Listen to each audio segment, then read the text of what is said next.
نماز پڑھنے والے اگر نماز کی روح سے آشنا ہو جائیں کہ یہ محض اوپر نیچے ہونے کی مشق نہیں ہے، بلکہ یہ اللہ کے حضور اپنی نیازمندی کا اظہار ہے، اپنے عجز کا اظہار ہے، تو پھر نماز ان کو وہ مقام دیتی ہے اور وہ شعور بخشتی ہے کہ جو بے نمازی کے نصیب میں کہاں۔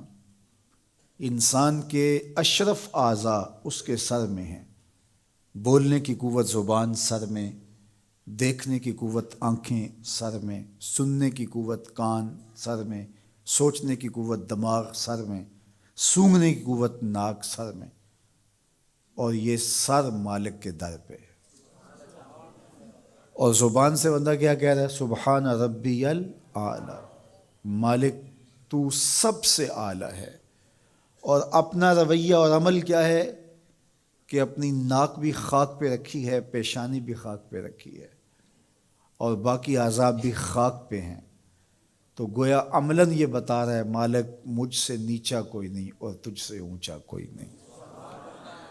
اور اگر وہ نماز کی روح سے آشنا ہو جائے تو سجدے سے سر اٹھانے سے قبل اللہ سارے اس کے بوجھ اتار دے، اس کے من میں روشنیاں کر دے۔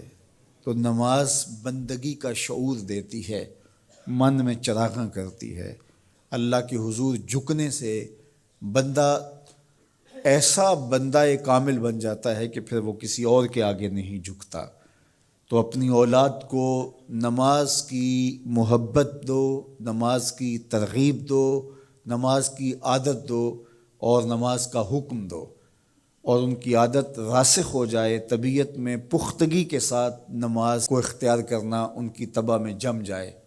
نماز ان کی طبیعت میں نظم پیدا کرے گی، ان کو نظم و ضبط کا پابند بنائے گی، اور ان کی صحت کی ضامن ہوگی، اور ان کے باطن کی طہارت کا سبب اور ذریعہ ہوگی۔ اس لیے کہا کہ اللہ کے حضور جھکنا نہ بھولنا اور نماز قائم کرنا۔ نماز کا تعلق اپنے آپ سے ہے کہ وہ اپنے آپ کو سنوارتا ہے، تقرب اللہ کے لیے اس کی اپنی عملی کوشش ہے۔ بندے اور خدا کا ایک ربط ہے نماز۔ اسی طرح یہ خیال کہ میرا مالک مجھے دیکھ رہا ہے، اس سے بھی تہذیب نفس ہوتی ہے، باطن کی تربیت ہوتی ہے۔ انسان ایک حصار میں آ جاتا ہے، ایک پہرے میں آ جاتا ہے کہ میرا اللہ مجھے دیکھ رہا ہے، اور پھر وہ قدم پھونک پھونک کے رکھتا ہے۔ وہ اچانک لوگ بیٹھے ہوئے ہوں نا، تو آج کل یہ سوشل میڈیا کا زمانہ ہے، تو کوئی کیمرہ سیدھا کر لے تو ایک دم مرتب ہو جاتے ہیں، اس لیے کہ اب ہماری تصویر آنے والی ہے۔ یا کوئی کسی کو کہے کہ جناب آپ لائیو جا رہے ہیں، تو وہ بالکل اپنی حرکات سکنات منظم کر لیتے ہیں، کپڑے سیدھے کرنے لگ جاتے ہیں، اس لیے کہ ہم لائیو جا رہے ہیں۔ وہ لائیو چاہے 5 آدمی دیکھ رہے ہوں، چاہے 10 آدمی دیکھ رہے ہوں، لیکن پھر بھی چونکہ ہم لائیو جا رہے ہیں تو اپنی حرکات سکنات مرتب کر لیں گے، منظم ہو جائیں گے۔ اور جب یہ یقین ہو کہ میرا اللہ مجھے دیکھ رہا ہے، یہ ساری حرکتیں وہاں لائیو جا رہی ہیں، تو پھر دل میں برا خیال بھی آنے لگے گا تو اس کو روکیں گے کہ میرا اللہ تو دیکھ رہا ہے۔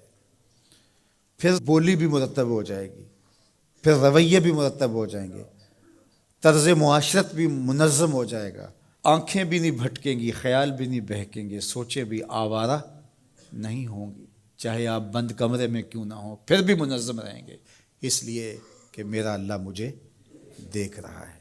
تو یہ یقین زندگی کو منظم کرتا ہے۔ تو اس کا تعلق بھی انسان کی ذات سے تھا۔ نماز سے بھی تہذیب نفس ہے، اللہ سے تقرب حاصل ہوتا ہے۔ اب کہا تو خود غرض نہ بننا کہ اپنے آپ کو سنوار لیا اور کافی ہے، نہیں، لوگوں کو بھی نیکی کا حکم دینا۔ وامر بالمعروف ونہا عن المنکر، لوگوں کو نیکی کا حکم دینا اور برائی سے منع کرنا لوگوں کو، یہ مومن کی زندگی ہے۔